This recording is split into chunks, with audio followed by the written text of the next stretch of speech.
The top-down authoritative style of education, leaving teachers and students, the core of and reason for education, at the bottom is a failed structure. Decisions that directly impact staff and students are made by those who do not work with students and therefore don't see or know the impact of those decisions. On top of that, when there is no collaboration, respect, consideration, or kindness given to those working directly with the social, emotional, sensitive days, day in and day out, the very foundation of the top-down approach crumbles. Mr. Corey, as you read Mrs. Maluski's resignation letter, I felt a hole inside of me. When Cam, my son, grade 2, got assigned Miss Maluski over the summer, I knew right away that that was going to be the teacher that was going to turn him around. Crazy. So I feel like that's a huge loss that our district is losing teachers like her. I'm sorry, it's emotional. Miss Maluski's done a lot for my son. There's been so much turnover at RMMS, I think to the tune of like 15 to 18 different staff members, depending on who you ask. It was brought to my attention last week by a fellow parent that Valerie Gordon, my son Ethan's first grade teacher this past year, would be leaving RMMS after just 1 year. At first, I was simply sad to see the district lose a great teacher, but I assumed she had received another opportunity or was leaving for personal reasons. I was shocked and dismayed to learn that that was not the case. I want to ask, has anybody ever planted a fruit tree? You spend months and months, sometimes years, building the soil, trying to get everything ready, fertilizing, planting the tree, watering the tree, weeding the tree, mulching the tree. It takes years, it takes a long time to finally get it to bear fruit. The relationship between my daughter and Miss Gordon was that fruit tree, and they bore fruit this year. They did a fantastic job. Miss Gordon, I can't commend her enough for the amount of work and the effort that she had to put in, not only for my daughter, but for all the kids. Miss Healy and Miss Gordon, I don't know when you guys reviewed their resignations, as that even seems to be up for debate, but the resignation by Miss Gordon was actually forced in what I feel was wrongful termination. Everyone in this room understands that running a school in a district is just like any other business, and in turn, personnel matters are confidential. So none of us here are asking for you to divulge any confidential personnel information. But as a parent of a student who had the pleasure of having Ms. Gordon for the past year, I feel it's important that I and we voice our concern over the district's handling of this situation. I also understand there are two sides to every story. And it's unfortunate that the district will not explain its reasoning behind forcing qualified, well-liked teacher like Ms. Gordon to resign from her position. We have all received and reviewed Ms. Gordon's resignation letter. It's not only forced, but the threat to provide false information to a prospective employer as punishment for not doing so is blackmail and quite frankly abhorrent. Why were Miss Healy and Miss Gordon let go when they both had impeccable records, when they were both viewed as the gold standard for a teacher at that school? We love them. My son is in tears. When I just left him on vacation right now, he knew Mommy was going to fight for what was right. Mommy was going to fight for Miss Healy and Miss Gordon. He is devastated because these two have been heroes to him.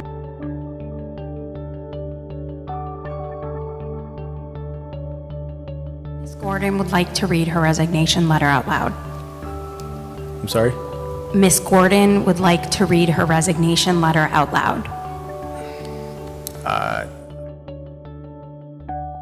Miss Gordon would like to read her resignation letter out loud. I'm sorry? Miss Gordon would like to read her resignation letter out loud. I don't know that she's here, so that's not... She's here. Is she I mean, this, if she's, unfortunately, if she's not a resident of Brookline, we can't, that's part of the policy. Let her read her resignation letter. Please. Please don't make this contentious. No, I'm not making this contentious. I'm just it was covered. Policies. It was not made public, and we're requesting that it be read out loud. First of all, I don't recommend it based on my conversation with legal counsel today. Andy, May 25th, this resignation was received on May 25th. So if it was received on May 25th, Was it reviewed in this meeting in May?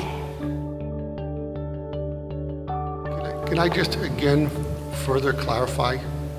You are correct on the date that the letter was presented. It was presented to me on the advice of legal counsel. It was not read, because when we read things at the board, we have to be very conscious of the ramifications to the board and to the district.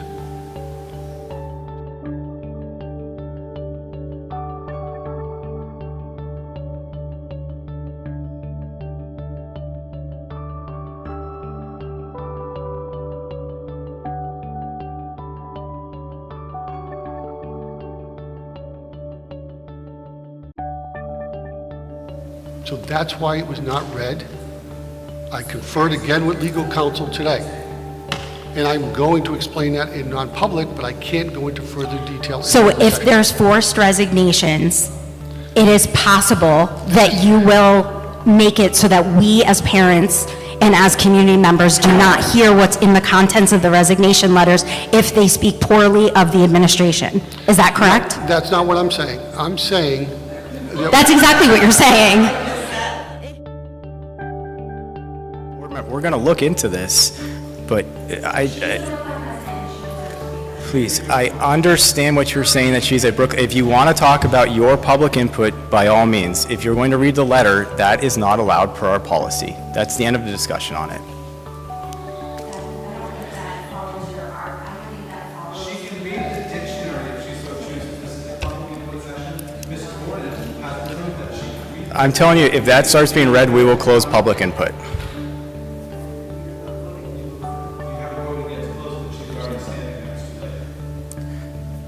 This is ridiculous. You guys are, this is ridiculous. This is adversarial. I'm telling you. And we're trying to, and we're going to. Okay, come on. Do you want? Come on. Do you want? We're not doing our jobs now. Do you see what you've just created? Do you see the environment you're creating right now? We are listening to you for, okay. Public input's done. Thank you.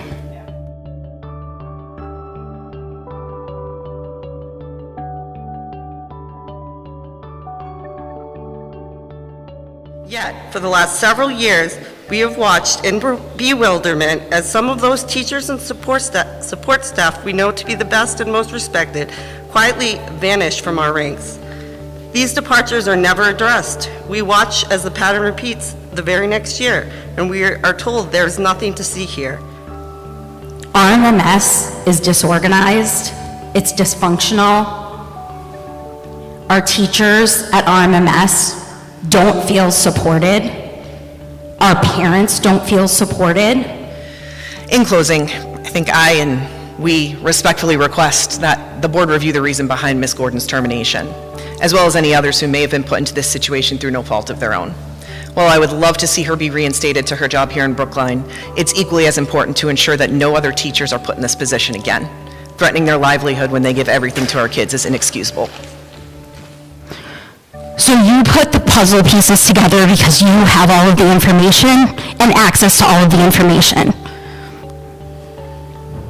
And fix this, because my son deserves a lot more than his two favorite teachers being terminated for no good reason.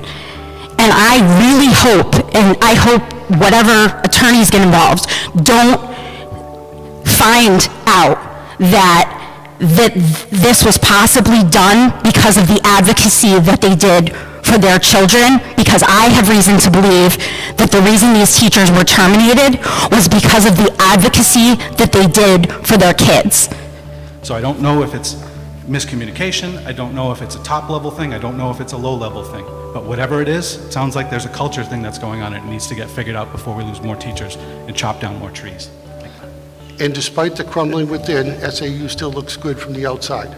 Wishing you reflection. Katie Maluski.